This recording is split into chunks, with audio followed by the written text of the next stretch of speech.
series with the Moose. Tonight they try and get another, at least, victory in the win column as they take on the Grand Rapids Griffins. Only the fourth meeting between these two teams this season. It's gone 1-2 the Wild's way. Of course, Grand Rapids on a bit of a skid as of late. Meanwhile, this Wild team still looking to find a little bit of a spark in this lineup. Well, I'll tell you this much. They might have already found it. He hasn't even played a minute of Wild hockey. It's in the form of Nico Blatchman. We got up with Nico in his AHL, ahead of his AHL debut. Take a listen. Yeah, I mean, it's been wild, to be honest with you. I've been in the ECHL. This is my 5th year now. And, my goal was, I like to keep my goals attainable. My goal was to play in the ECHL. And, once I kind of got my feet there, the next goal became to make it to the American Hockey League. And, I've been grinding for a long time, and so has my wife.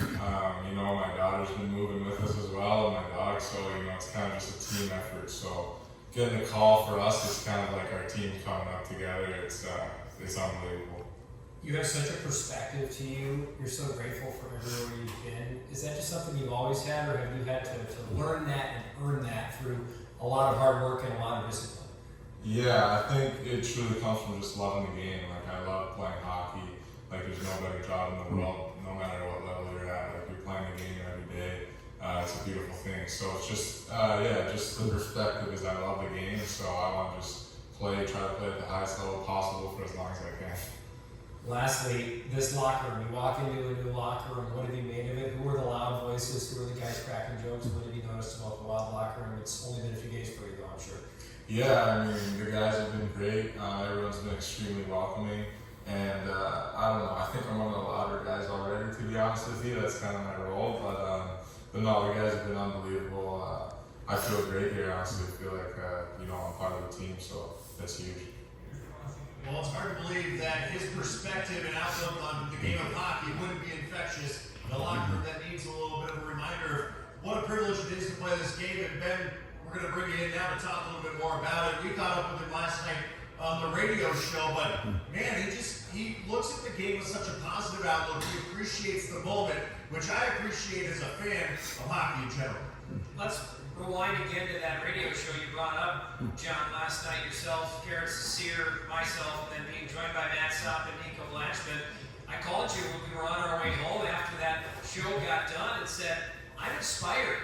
I was inspired leaving that conversation. That was just an hour, not even a half hour with Nico, and you had the same sentiments to talk about that night, and it led over into today. I felt myself walking into the rink with maybe a little more of a smile than I might else have had I not had the time with Nico the night before, and you nailed it, John. I think Blatchman is a player that can bring some revitalization to this group, and it's a group that needs it. They're in the doldrums of February. It's easy right now to be the sour old pro. It's easy right now to be looking around thinking, I'm here. We got a 3-3 coming up this weekend where the Wild will head to Rockford, Chicago, and then Grand Rapids, and it's easy to get sour. This is a guy who there isn't anything sour about him. And one of the things he talked about in that show last night with you and I, John, was we were joking about what was his welcome to his ECHL moment. A guy, Garrett Cecere. By the way, I'm lonely up here tonight without Garrett to my right.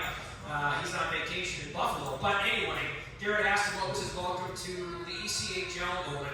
Almost a little bit of a bar. The ECHL is a great hockey league, but you hear some stories out of that league about not having meals after a game or buses breaking down, and Garrett was expecting to hear something like that. What he wound up getting was Nico saying, when I got to the ECHL, I felt like I was in the National Hockey League. Perspective is the exact word that comes to mind with Nico. He's bringing a fresh perspective. Obviously, the ability to fight is something that has gotten him here. He's fought tooth and nail to get to this AHL debut.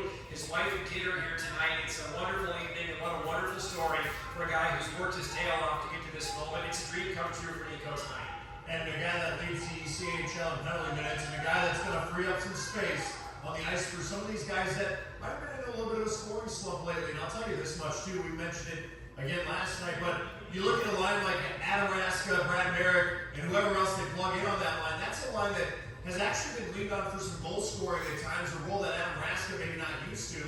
More of the fighter, more of that kind of bulldog mentality. Now that frees those guys up to go play a little bit more free as well as those top three lines. And I think that's something this team's maybe been missing at times. It hasn't mattered who's been on that line. They've been fantastic. And another side of Blanchard's game, I was texting back and forth with David Fine, the voice of the Iowa Heartlanders, who said, full credit to Nico and to Derek David, the Heartlanders general manager and head coach. Those two got together after he was traded late last season, and they talked about it, saying, Nico, the next part of your game, how do you get to the American Hockey League, is by doing more than fighting. And they worked on his skill game. And not that he's going to go out and wow anybody with his skill, but you can't be someone that detracts from the play either. And I'm excited to see that for Blatchman too. Can he fit in? Can he move the puck? Can he facilitate? Can he play on this line that, as you pointed out, John, so well, they've been fantastic all season long. Whether it's Raska, whether it's Merrick, we've seen Sammy Walker have success on that line. We've seen Matt Sopp have success on that line. The list goes on and on, Ryan Sandlin. And I'm excited to see how he fits in with what is obviously already a heavy and rugged line. But to your point about creating space, Matt Sopp on the radio show last night joined us. He's a skill guy. Skill guys love enforcers because their role as an enforcer is to get out there and do exactly that, to make the game a little bit more spacious, to create a little more time, and hopefully Blatchman can do that not only for his line mates, but for the entirety of the Wild team that's facing a very rugged and heavy Grand Rapids team led by Austin Watson. And Blatchman and Sopp got some chem, as they mentioned too last night. Two guys have gotten to become very good friends. Let's talk a little bit too about purpose for the Iowa Wild team. A team that sits in 6th place in the Central. Feels like it's every weekend's kind of a make or break, right? But maybe the mentality has to flip a little bit to becoming a spoiler team. This is the spot the Wild sat in 5th last year around this time, and they're a team that was pushing for the playoffs.